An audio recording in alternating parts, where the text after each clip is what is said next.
voici la vidéo règle de X-Wing, le jeu de figurines. C'est un jeu effectivement de bataille de figurines pour 2 joueurs à partir de 10 ans. C'est de Jay Little et c'est édité par Edge et Fantasy Flight.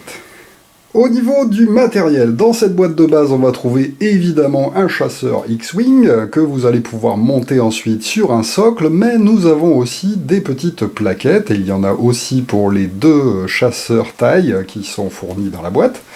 Et il y a donc des petites plaquettes qui vont permettre de donner différentes fonctions et différentes capacités au vaisseau. En fonction des scénarios qui seront joués, vous pourrez ainsi changer en fait les valeurs qui sont indiquées sur ces petites tuiles.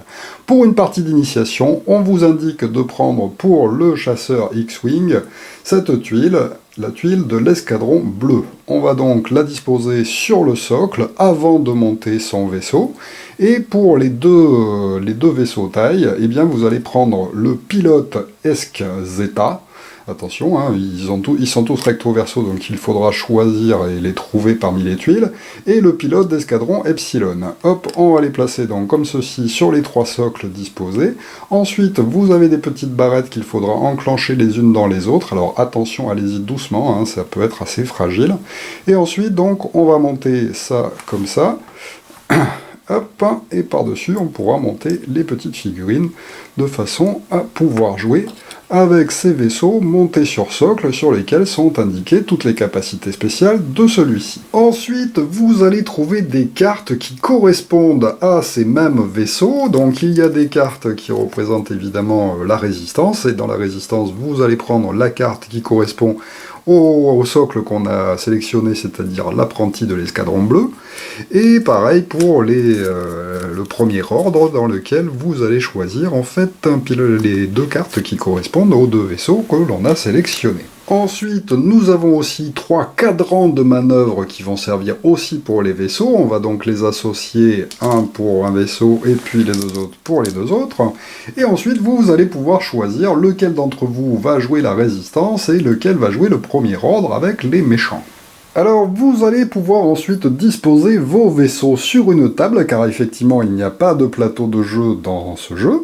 Vous allez donc jouer sur une table qui fait au minimum 90 sur 90, et ensuite vous allez disposer vos vaisseaux. Celui qui va jouer la résistance va donc prendre son vaisseau et le placer sur un côté du plateau de jeu. Il y a une petite réglette qu'on va disposer sur le côté du jeu, et au premier trait, en fait, toute cette zone sera la zone dans laquelle on peut déployer son vaisseau. Donc il le placera à peu près au centre de la table, et l'autre joueur va faire la même chose avec ses 2 vaisseaux, en fait, en les mettant aussi à une réglette de distance à peu près du bord de la table.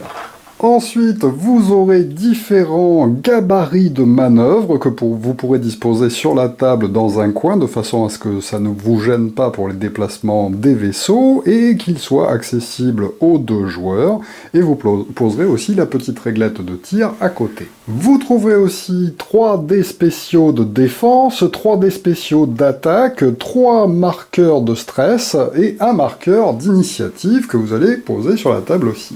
Enfin, vous allez trouver un paquet de cartes de dégâts que vous allez mélanger et disposer aussi à côté de l'aire de jeu, ainsi que des petits jetons comme ceci, qui sont des jetons boucliers. Pour la partie d'initiation, vous en prendrez 3, que vous attribuerez au chasseur X-Wing, et qu'il posera sur sa carte. Les autres pourront être remis dans la boîte. Il doit alors vous rester un ensemble de pièces, mais qui ne serviront pas pour les parties d'initiation. Vous pouvez à la rigueur utiliser ces marqueurs d'identification pour le joueur qui va jouer les méchants. Effectivement, on peut prendre 3 fois le même chiffre pour mieux repérer ces vaisseaux, car comme les vaisseaux sont identiques, eh bien des fois on confond les uns avec les autres. Alors les marqueurs d'identification, si par exemple je décide que celui-ci sera mon chasseur taille 2, eh bien hop, je peux lui mettre comme ceci un petit marqueur d'identification devant, je peux lui en mettre un autre derrière, et puis le 3e chiffre 2, eh bien je pourrais le disposer sur la carte en fait de ce vaisseau, de façon à pouvoir repérer lequel est lequel. Ceci étant fait, nous sommes prêts à débuter la partie tutoriel. Alors dans cette partie tutoriel, vous allez apprendre en fait à déplacer vos vaisseaux et à combattre, et ce seront les règles de base qui serviront ensuite dans les règles avancées, dans lesquelles il y aura plein de règles supplémentaires à intégrer. Mais d'abord, il est conseillé quand même de faire une première partie comme ceci en règles de base pour bien comprendre le fonctionnement du jeu. Alors le but du jeu est assez simple, il suffira en fait de parvenir à détruire tous les vaisseaux adverses pour l'emporter. Donc évidemment le joueur qui va jouer les méchants, il n'y a qu'un seul vaisseau à détruire, alors que celui qui joue les gentils, il aura 2 vaisseaux à détruire. Alors pour le déroulement, eh bien, le jeu va se dérouler en différentes phases. À chaque tour, il y aura 4 phases à effectuer. Une phase de préparation où on prévoira à l'avance en fait les déplacements de son vaisseau, et ceci tous les joueurs le feront en même temps. Ensuite, il y aura une phase d'activation où on fera bouger les vaisseaux en fonction de la valeur de le pilotage en fait de leur pilote. Ensuite, il y aura une phase de combat où chaque vaisseau pourra effectuer éventuellement une attaque, et enfin une phase de dénouement lors de laquelle il se passera des choses particulières. Une fois qu'on aura donc réalisé ces 4 phases, on pourra entamer un nouveau tour avec à nouveau ces 4 phases à réaliser.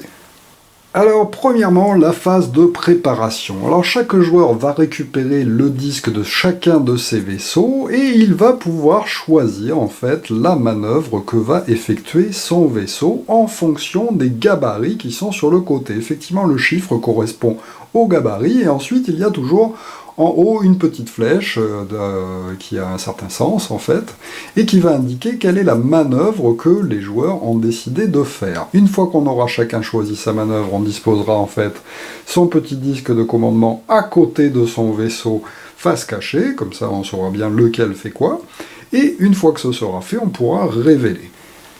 Alors la phase 2 est donc la phase d'activation. À ce moment-là, tout le monde retourne face visible son petit marqueur d'ordre, et puis on va déplacer les vaisseaux à tour de rôle en fonction de leur niveau de pilotage. Le niveau de pilotage, c'est ce chiffre qui est marqué en orange et qui est reporté à la fois sur la carte du vaisseau et à la fois sur le socle du vaisseau. Donc ici par exemple, pour l'X-Wing, eh bien c'est 2 pour cette partie d'initiation. Alors, ces déplacements se font dans l'ordre croissant en fait de la valeur de pilotage. Donc, dans le scénario d'initiation, c'est un des chasseurs taille qui a une valeur 1 de pilotage. C'est donc lui qui se déplacera le premier. On va regarder en fait quelle est la manœuvre qui a été choisie par le joueur qui joue en fait les 2 chasseurs. Il a choisi un 3 avec une petite flèche vers la droite, et c'est une flèche blanche. On va donc prendre le gabarit correspondant, c'est-à-dire celui-ci avec la flèche qui part sur la droite. Effectivement, on utilise le même gabarit pour aller à gauche ou à droite. Il a donc décidé d'aller à droite. On va placer ce gabarit devant le vaisseau. Alors pour le faire correctement, on appuie sur le socle. Ensuite, on place le gabarit juste devant, le collant bien à l'endroit qui est prévu exprès. Et puis ensuite, on va pouvoir déplacer le vaisseau en fait jusqu'à l'autre bout du gabarit dans le même sens. Ceci étant fait, ce vaisseau a fini son mouvement. On passe à la valeur de pilotage supérieure de valeur 2. Avec la valeur 2 de pilotage, c'est donc au X-Wing de jouer. J'ai choisi ceci, le 4, tout droit. Donc je prends le gabarit correspondant, hop, j'appuie sur le socle de mon vaisseau, je colle bien le gabarit, ensuite j'appuie sur le gabarit, je lâche le vaisseau, je déplace le vaisseau, je le colle bien au bout du gabarit, je peux enlever le gabarit, mon vaisseau s'est déplacé. Il ne reste plus qu'à faire la même chose pour le dernier taille. Hop, il avance comme ceci de 4, il peut enlever le gabarit, et on place toujours en fait les marqueurs d'ordre à côté des vaisseaux, de façon à ne pas se tromper dans les manœuvres. On passe alors à la phase 3, qui est la phase des combats. Alors dans les combats, chacun des vaisseaux va pouvoir tirer, du moins essayer de tirer sur un vaisseau adverse, en vérifiant qu'il soit bien à portée, grâce à la réglette de tir. Donc il y a un côté vert si vous voulez et un côté rouge, mais c'est exactement pareil, hein, c'est juste pour faire joli, qui va indiquer en fait la distance maximum à laquelle les vaisseaux vont pouvoir tirer. Et ces tirs vont s'effectuer cette fois-ci dans l'ordre décroissant des valeurs de pilotage. Donc c'est l'inverse en fait, c'est-à-dire que c'est le dernier vaisseau à avoir manœuvré qui va pouvoir tirer le premier. Alors, sur les socles des vaisseaux, il y a deux petits traits devant qui vont indiquer l'arc de tir dans lequel va pouvoir tirer le vaisseau. Donc en fait, le vaisseau, eh bien, il faudra prendre la réglette et vérifier que le vaisseau adverse que l'on veut cibler se trouve effectivement à l'intérieur de cet arc de tir qui se trouve donc entre ici et là. Si jamais il n'y est pas, il est à côté, eh bien à ce moment-là, on ne pourra pas lui tirer dessus. Dans notre exemple, le vaisseau taille, eh bien vérifie, hop, c'est bien dans son arc de tir qu'il peut toucher le vaisseau adverse. Alors le vaisseau adverse est considéré par son socle, c'est le socle qui compte et non pas le dessin, enfin la petite figurine du vaisseau. Donc on regardera si on touche bien quelque part le socle du vaisseau adverse dans l'arc de tir, donc là c'est bien valable, et on vérifiera que la distance de tir soit assez grande, c'est-à-dire qu'elle va bien de socle à socle. Donc là ça dépasse. Je peux donc tirer sur le vaisseau adverse. Comme le tir est possible, l'attaquant va regarder sur sa carte, en fait, sa valeur d'attaque. Alors la valeur d'attaque, c'est ce qu'il y a marqué ici en rouge, et la valeur de défense, c'est ce qui est marqué ici en vert. Donc le chasseur taille a une valeur d'attaque de 2, il va donc pouvoir lancer tout simplement 2 dés d'attaque. Il prend donc 2 dés rouges, il les lance, et hop, il regarde s'il touche son adversaire. Alors pour toucher, il suffit de faire comme ceci des petites explosions. Donc il y a des explosions pleines, et il y a des explosions vides. Dans la version d'initiation du jeu ici, ces deux-là sont considérés comme étant des dégâts. Par contre, toutes les autres faces, œil ou vide, eh bien ça sera raté. Donc imaginons qu'il ait bien réussi à faire ceci. Le vaisseau ensuite du gentil va se défendre en lançant des dés de défense. Les dés de défense c'est donc en vert. On regarde, l'apprenti de l'escadron bleu doit lancer 2 dés de défense. À ce moment-là, il lance les dés. Et chaque manœuvre comme ceci obtenue sur le dé sera un échec. C'est-à-dire que là, hop, il va contrer en fait la première attaque et contrer la deuxième attaque. Il n'a donc pas pris de dégâts. Si jamais par contre il n'avait pas obtenu de face et qu'il avait fait ceci ou bien obtenu un œil, à ce moment-là, il aurait pris un dégât. Alors, imaginons qu'il ait donc pris un dégât, à ce moment-là, on va regarder si le vaisseau bénéficie de boucliers. Là, c'est le cas, puisqu'on a placé 3 marqueurs boucliers, en fait, sur le X-Wing en début de partie. Eh bien, il va donc retirer pour chaque dégât un bouclier de son vaisseau. Donc là, bim, j'en enlève un, et je peux le remettre dans la boîte. Mon vaisseau n'a plus que 2 de boucliers. L'attaque du taille étant terminée, on passe donc à la deuxième attaque de vaisseau, avec le chiffre 2 en pilotage, c'est donc le gentil qui va riposter. Hop, on regarde si c'est bien dans son arc de tir, et c'est bien apporté, bien oui, comme il est juste en face, bim, il parvient aussi à tirer en fait sur le méchant. Sa valeur d'attaque à lui est de 3, donc il va pouvoir lancer 3 dés d'attaque. Hop, il les lance, il obtient 1 dégât et 2 ratés. Ensuite, le défenseur, le méchant, on regarde sa valeur de défense, elle est de 3, donc il va lancer 3 dés pour se défendre.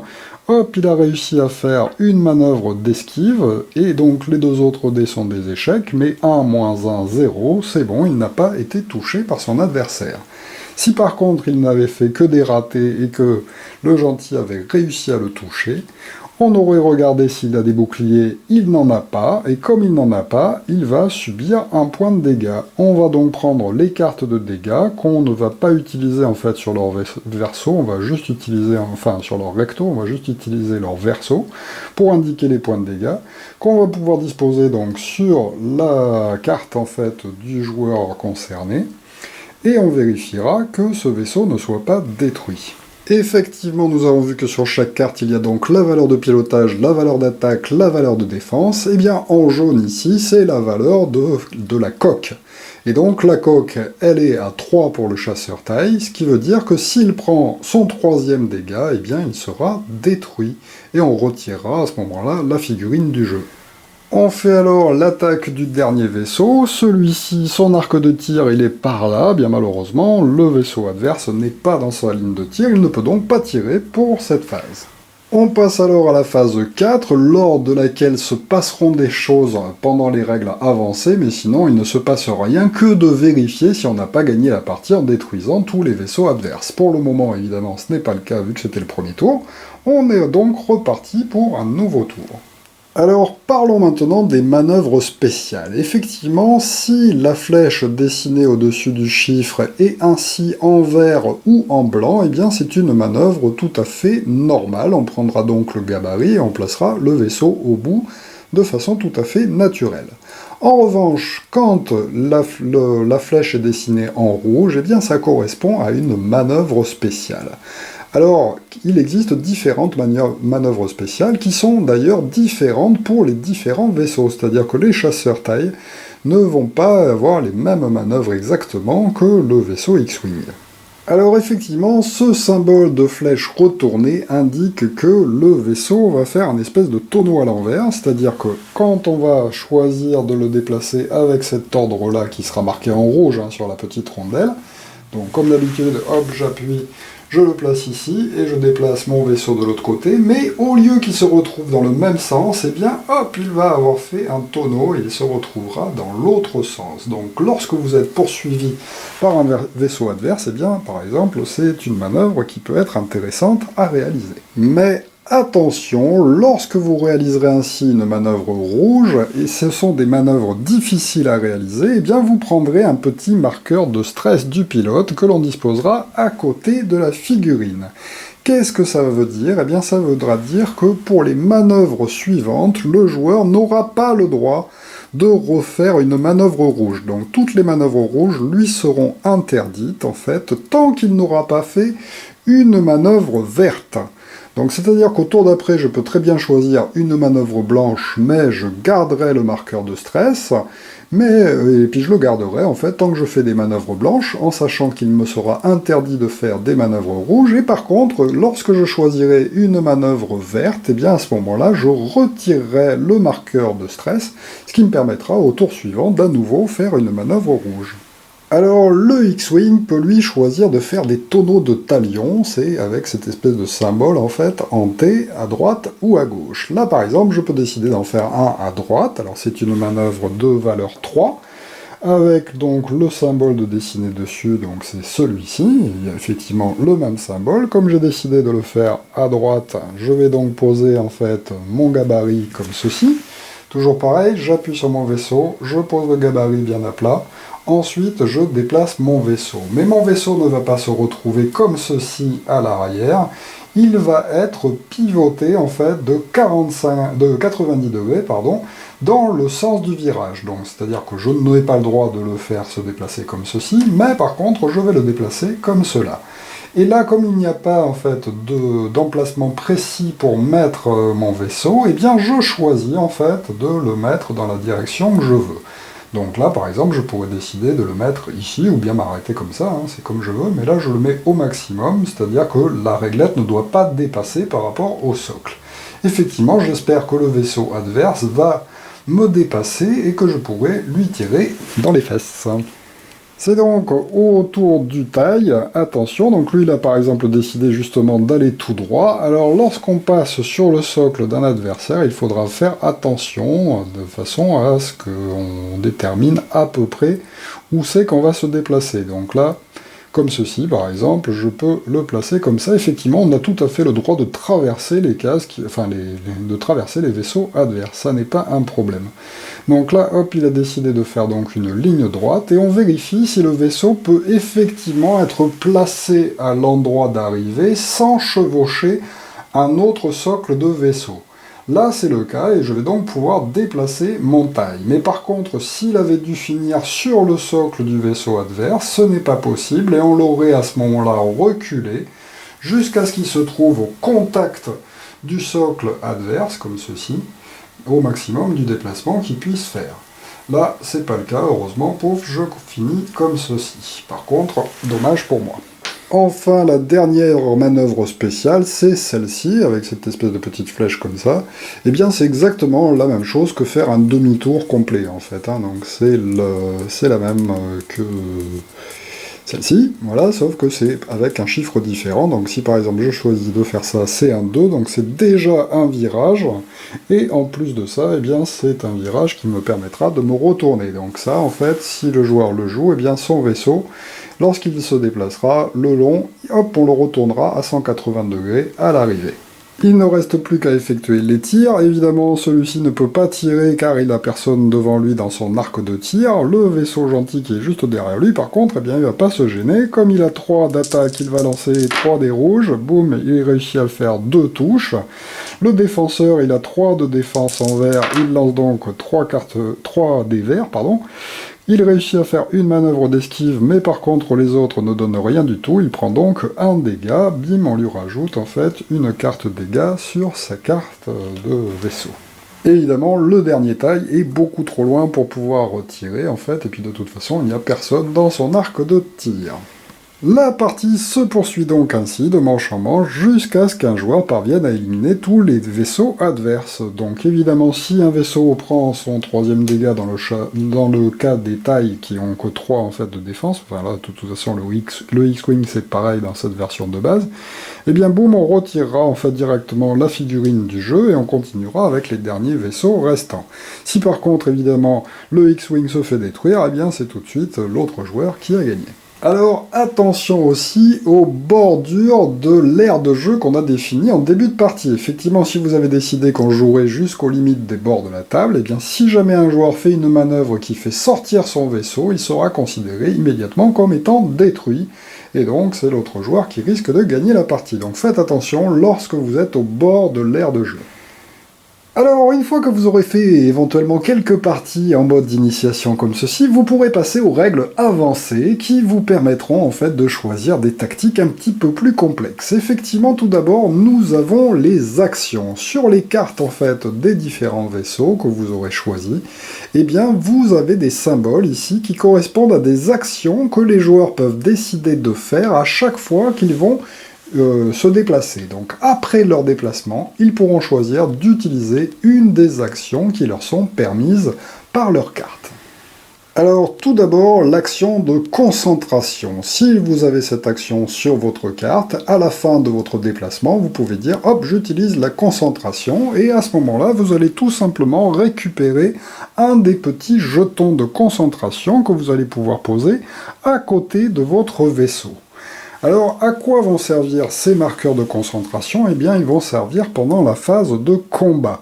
Effectivement, pendant la phase de combat, si vous attaquez et que vous lancez les dés rouges et que vous obtenez un œil, c'est-à-dire le symbole de concentration et que vous avez une concentration disponible, à ce moment-là, vous pourrez utiliser ce jeton de concentration pour transformer l'œil en attaque normale, c'est-à-dire une attaque qui est en foncé comme ceci, mais qui n'est pas avec un rond vide au centre.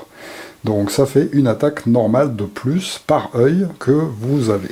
Attention, vous ne pourrez recevoir ce marqueur de concentration et donc utiliser l'action concentration que si vous n'avez pas de marqueur de stress. Il faudra donc qu'il n'y en ait pas à côté de votre vaisseau pour pouvoir le récupérer. Ensuite, lors de son utilisation pour une attaque, vous pourrez transformer ainsi tous vos dés qui obtiennent des yeux. Donc si par exemple je fais une attaque avec 3 dés et que j'obtiens 2 yeux, eh bien en utilisant le marqueur de concentration, je peux tous les transformer en résultat d'attaque normale. De la même façon, je pourrais utiliser aussi ce marqueur de concentration pour une défense et transformer tous les yeux que j'ai sur des dés verts en réussite d'esquive lorsqu'on me tire dessus. Donc ça marche exactement de la même manière pour les dés verts ou pour les dés rouges. Attention cependant, ces marqueurs de concentration sont à utiliser dans le même tour, c'est-à-dire qu'à la fin du tour, lors de la phase finale en fait, avant de passer au tour d'après, eh bien j'enlèverai tous ces marqueurs que je remettrai dans la réserve si je ne les ai pas utilisés lors de la phase d'attaque. Ensuite, il y a l'action évasion qui fonctionne un peu de la même manière. Si vous choisissez celle-ci, eh bien vous pouvez vous ajouter un petit marqueur d'évasion et lorsqu'on vous tirera dessus, eh bien vous pourrez utiliser ces marqueurs pour annuler en fait les attaques d'un autre joueur. Donc là, par exemple, je pourrais transformer ce dé-là aussi en esquive de façon à ne subir aucun dégât de mon attaquant. Ensuite, nous avons la manœuvre de tonneau. Alors si jamais je décide d'utiliser un tonneau, c'est toujours pareil, c'est après le déplacement. Donc imaginons que j'ai fait un déplacement de 2 comme ceci Hop, je déplace mon vaisseau de l'autre côté, et ensuite je dis, hop, ben, pour ce vaisseau, je vais utiliser sa manœuvre de tonneau. À ce moment-là, je vais prendre le gabarit de valeur 1, c'est le plus petit, et je vais le disposer en fait d'un côté ou de l'autre de mon vaisseau, de façon à lui faire un tonneau et qu'il se retrouve au même endroit, mais un petit peu à droite ou un petit peu à gauche. Je peux donc disposer en fait celui-ci comme ceci ou comme cela dans la direction de mon choix, et à ce moment-là, hop, toujours pareil, j'appuie et je peux remettre mon vaisseau comme ceci, de façon à ce que le gabarit ne dépasse pas du socle dans la direction que je veux. Autre possibilité, l'action d'accélération. Alors celle-ci, toujours pareil, se joue après le déplacement. Après le déplacement, je pourrais prendre un gabarit de valeur 1, et celui que je veux, pour pouvoir faire une manœuvre additionnelle, en fait, c'est-à-dire que je bougerai encore mon vaisseau grâce à un petit gabarit comme ceci. Hop, vous voyez là, par exemple, j'ai pas appuyé dessus, donc ça peut être un petit peu tendancieux comme manœuvre.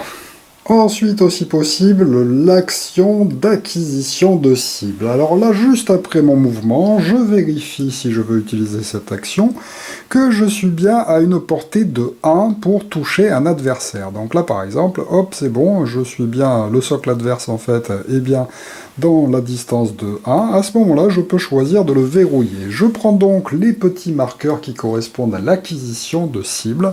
Je vais mettre un marqueur rouge sur mon vaisseau, un marqueur bleu sur le vaisseau qui est ciblé.